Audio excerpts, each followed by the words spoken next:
What's really holding you back from making art? It's not talent. Let's be honest, making art can feel really hard sometimes. And if you've been avoiding your creative practice, it's easy to jump to a painful conclusion. Maybe I'm just not talented enough. But I'm here to offer a different take. Since moving rather abruptly, I've really struggled to make art. I even planned ahead and packed portable, easy-to-use materials so I could get right back into it. But I didn't. Maybe you can relate. Maybe you've gone through a big life transition. Or maybe you got feedback that rattled your confidence. Or you were rejected from a group show that you were excited about. Here's the thing. Maybe none of this has anything to do with your talent. So what is holding us back? Hey there, I'm Carrie. Here on Artist Strong, I help self-taught artists go from unsure to unstoppable so they can create their first real series of artwork and start building a portfolio that they're proud of.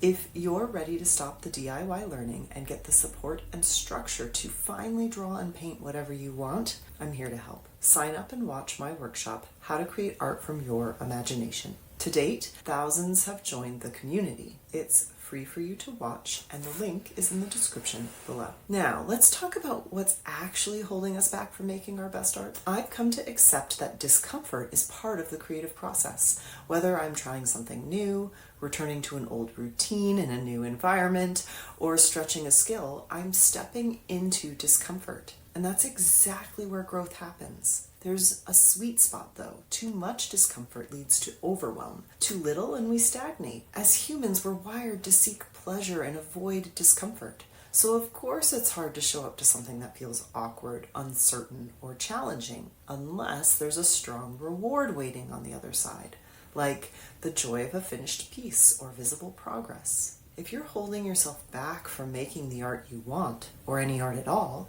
it might be because that balance between discomfort and reward is off. And the good news? You can recalibrate it. Start small, and I mean really small. Don't pressure yourself to complete some huge, ambitious masterpiece that proves you're an artist. Spoiler alert, making art is what makes you an artist. Choose the most comfortable size, medium, subject matter you can think of. This is not the moment to set wild goals. Showing up regularly is a goal. Building a habit in the middle of life's chaos is plenty uncomfortable on its own. Still too much? Go even smaller. Just take out your supplies and set them up. Don't make anything. Just prepare to. Build that muscle first. Practice showing up. There's no such thing as too small a start. As you ease into your new rhythm, your comfort zone will grow. You'll start to know when you're ready for something more. Perhaps a new material, a larger canvas, a deeper exploration of your skills. We need to talk about the elephant in the room. But what if I'm just not talented? Let me ask you something. What would your life look like if you gave up on everything the first time it didn't go well? What if you stopped baking the first time you burnt cookies? Stopped playing soccer because some kid teased you in gym class? Never went on another date because one went badly. Gave up at work after a rough performance review. We've bought into a lie that if something doesn't come naturally, it's not meant to be. But that's garbage. I've spent years deliberately training my eye, my technique, my voice. I still remember getting a worse grade than a friend on a poetry assignment in high school. I felt crushed. I stopped writing poetry entirely because if I wasn't naturally good at it, why bother?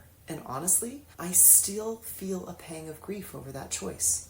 What writing voice could I have developed if I had kept going? What poems are still inside of me? Giving up didn't protect me. It left a hole. So let me ask you, does holding back make you happier? Probably not. So here we are, face to face with discomfort again. Do you choose the discomfort of giving up, living with the regret, the what ifs, and the ache of unexpressed creativity? Or do you choose the discomfort of trying, of showing up, and maybe doing something badly at first?